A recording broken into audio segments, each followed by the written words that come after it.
Josh, the auto industry a few years back said, we need cool places, essentially, for people to work, to get young people, young IT people to come and work. And that was Bill Ford's vision for this. Talk a little bit about that and how that plays into what it is that we're looking at here.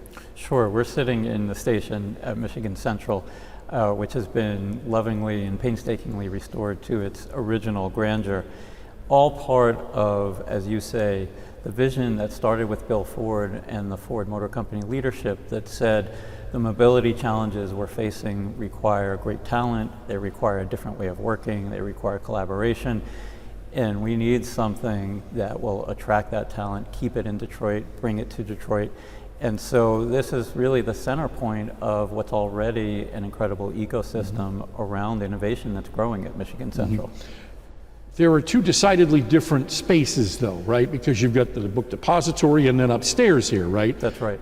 Where a lot of high brain-powered people doing high big tech things, right, will be working. Yeah, so that's true. And in the book depository building, which we call New Lab at Michigan Central, in a year we've grown to almost 100 companies in there, both amazing Detroiters and also founders coming from around the country and around the world. In this building, we'll continue building the ecosystem. As you mentioned, the tower of the station gives us the opportunity to have Ford folks, but also other companies, universities, not-for-profits, all kinds of entities contributing to that ecosystem. But the station also gives us an opportunity to do something else, which is, you mentioned high-powered brain power. We want all Detroiters and visitors to have Michigan Central as a place to come, to visit, to experience, to participate in the ecosystem here. We actually believe that creating that civic asset and that center of innovation together will create something really unique and special. And that is the vision. How is place attracting? In other words, are you seeing this place bringing the people that you were hoping it would bring? I think place plays an enormously important role. It's really been interesting to watch in the book depository building in New Lab at Michigan Central. You know, the work there is happening in a 1937 Albert Kahn designed building. And I really believe if it was just a new construction building, something would be missing. And I think people love the environment. There's something that people really gravitate towards. And this building brings a whole nother dimension of that sense of history, but history looking forward, where you're in these glorious spaces, but in a very contemporary way. Let's talk a little bit about the public space. To call it painstakingly, I think doesn't even cover it, right? I mean, I was here. I was in here in 2007 when it was disaster area. This is stunning. Positively stunning. How proud are you about what they've done here? I couldn't be any more proud to be a part of it. And there are so many people who have contributed to it. The folks at Ford and Michigan Central, Ford Land, who for 6 years have put heart and soul into the restoration and getting every detail right. I think at core, everyone a part of it feels an obligation, not just a responsibility, but an obligation to get it right. And that applies not just to the restoration, but also in how we activate the building moving forward and in what happens here. How or why is the historic preservation, but your fealty to it? I mean, you guys really went for broke in terms of making sure this place looks like it did 100 years ago. I mean, why do that and why be so careful about it? I think there's a real sense of civic responsibility that as stewards of this building that, you know, it's easy to think about the years where it was a symbol of decline, but it was also for many years the symbol of arrival in the city and of opportunity in the city, and that comes with a responsibility. And if it was just renovated just enough to be functional, something really critical would be missing. And I also think, you know, this is not a typical real estate project. It's not just about creating space to then get occupied to pay rent and pay the bills. It's about placemaking and about creating something really, really critical for Detroit, the region, Michigan, for the next 100 years. The difference between functional real estate, and what you've done here is millions of dollars. The decision to do that had to have been very difficult, but yet the end result certainly seems to have paid off.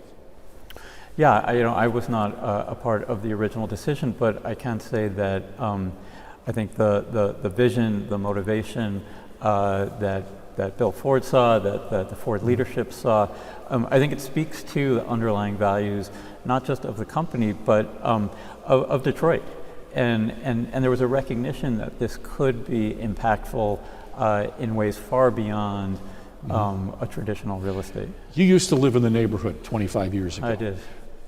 Tell me about what you thought of the building then, and now that you're here running it, that's a full circle that has got to be impressive. And yeah, I don't know if I'm allowed to admit on air that I came in here into the building back then, but it had such power then.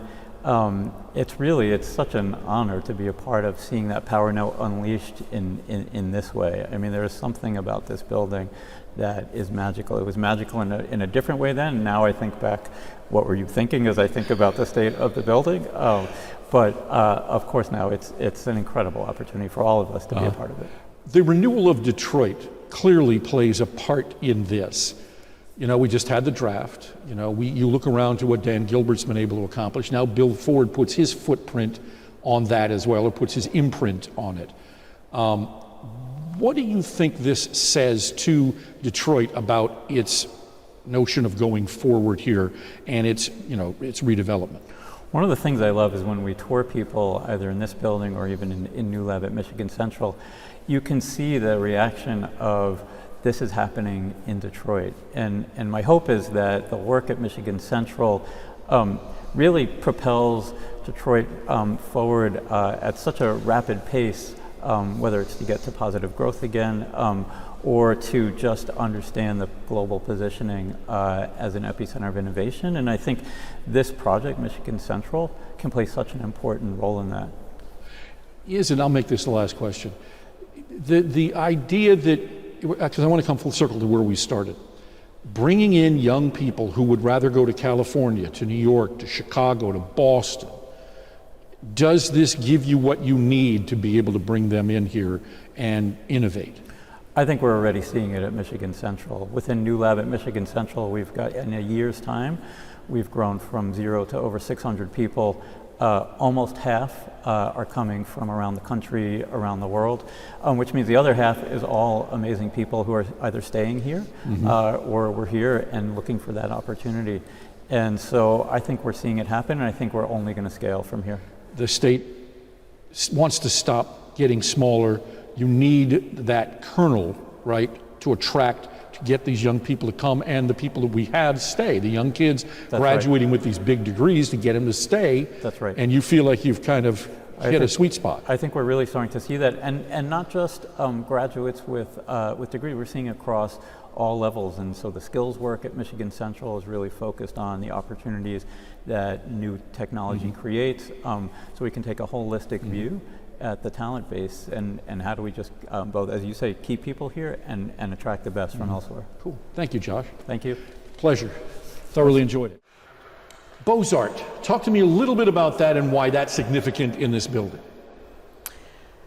So Beaux-Art is an architectural style that swept into the United States in the early 1900s, 19s, and 1920s, if you will. Before then it switched to Art Deco.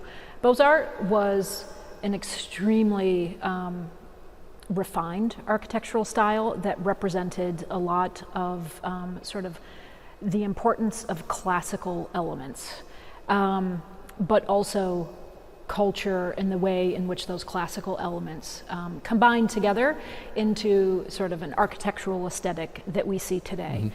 So what that represents here in the building is that each one of the sort of architectural elements that one sees, the columns, the sort of sweep of the windows, the detailing in the ceilings, the Gustavino tiles, it's all meant to represent for that time period a sort of grandeur of cultural importance, and also sort of political importance as well.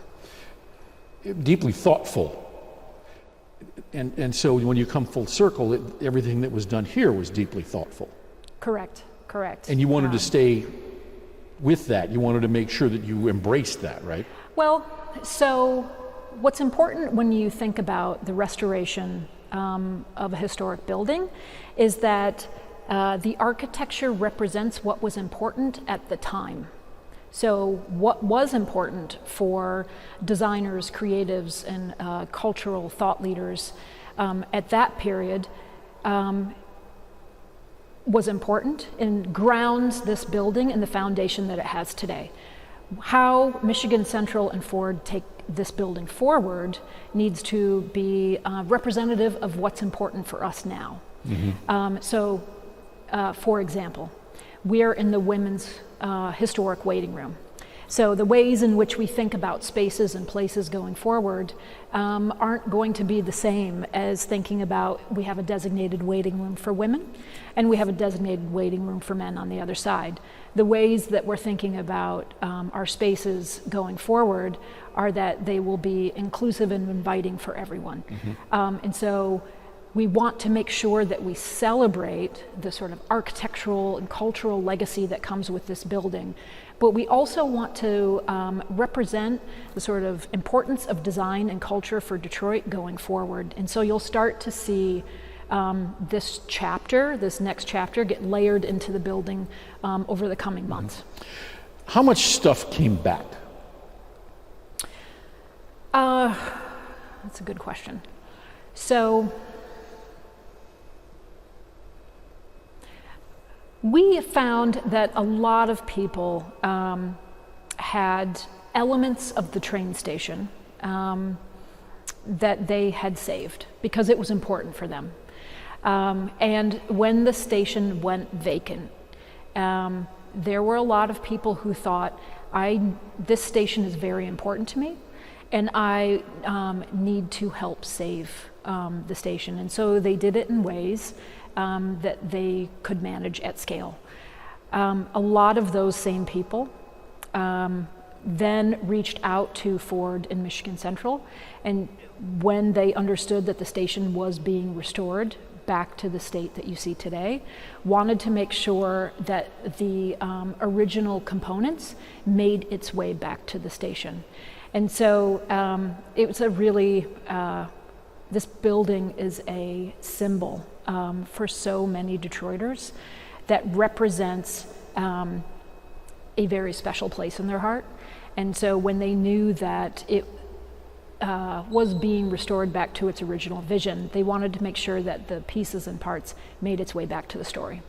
One word, Maine. And you talked about going to Maine. And so I want to sort of wrap that around the stories of the passion that went into making sure that this was properly restored to its original look and beauty.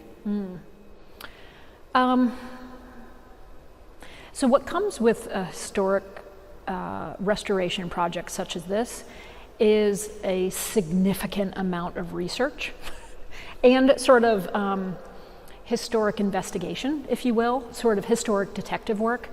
So that we can work together to figure out ways in which to recreate the existing ornamentation or the new ornamentation to match the existing ornamentation.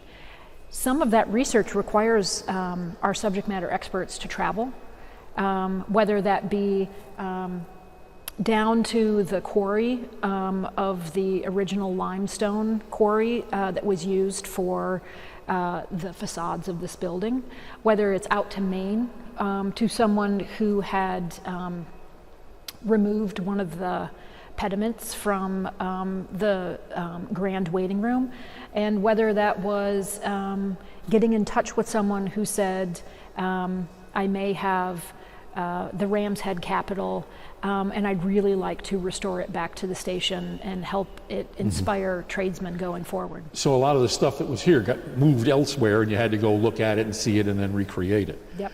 What was the stuff they found in the walls? I did that story one time. Oh. You know, bottles and things like that. Tell me about that. In the restoration of the men's tea room and men's reading room, when we were removing some of the decaying oak paneling, we found a glass bottle in the walls of the structure that had been put in there back when the building was originally being constructed. And so it was a sort of a message from 100 years ago, and the trades folks who were working on the building then, to the trades people who have been working on the building for the past 6 years. And it was just a really special nod to the continuation of the sort of the craftsmen and the trades folks who have worked on this over the past 110 years, and the special place that it holds for them. The wood floors, we're looking at wood floors here. These are not original, right? Correct. Because they could not have possibly Right. have made it. But in this women's waiting room, we have a herringbone oak floor that is not original. However, when we purchased the station and came into this room, we knew that it was a herringbone floor pattern, not just because of the historic photos, but also because the grooves in the concrete flooring below, even though the wood flooring was not here, you could see the herringbone pattern etched into the concrete floor below. And so even with that, you could see the remnants and the sort of whispering of the history layered into the building, even though it wasn't here. As an architect, knowing the history, knowing how bad off it was before they came in here in 2018, what is your sense of pride in terms of what's been accomplished here?